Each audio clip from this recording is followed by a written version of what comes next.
Kwa mitokoto ya mwambao, tegea Radio Coast. Radio Coast, fichua wazi.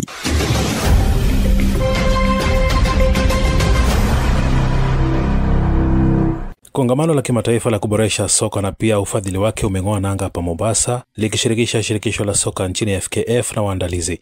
Rais wa FKF Mohamed Hussein amesema kunahitajika ufadhili zaidi kwa soka kinadada na pia kuangazia zaidi data na usimamizi wa wachezaji. Hussein amesema pia wanalenga kuboresha soka ya vijana wasiozidi miaka 17 na vile vile soka ya ufukweni. In the next coming months and coming weeks, you will see a significant growth in and investment and attention to youth football, especially the under 17 competitions. You will also see heavy involvement in developing women football as we prepare for regional, continental and international football.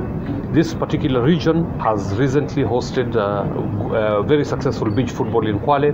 We are hoping that in the next coming months we are going to be launching a regional beach football tournament. Rais wa soka nchini Granada Marlon Glynn naye ameahidi ushirikiano zaidi wa shirikisho lao na Kenya na hata mataifa ya Afrika kuendeleza soka.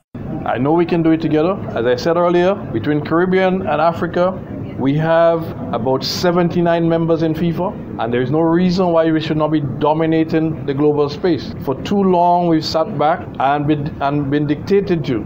It's time Africa, Caribbean stand together. You know, our governments are trying to do that right now. Our governments are trying to create pathways for travel between Caribbean and Africa, for tourism between Caribbean and Africa. So too, we must do it in sports and in football. We have to be able to come together as Africans to dominate this space of football. We're dominating on the field individually, but how do we do it together?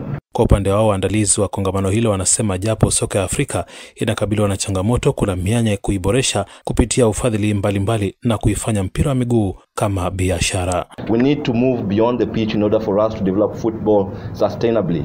We need to start building on each other's ideas. We need to collaborate more, and that can only happen if we come into platforms like this.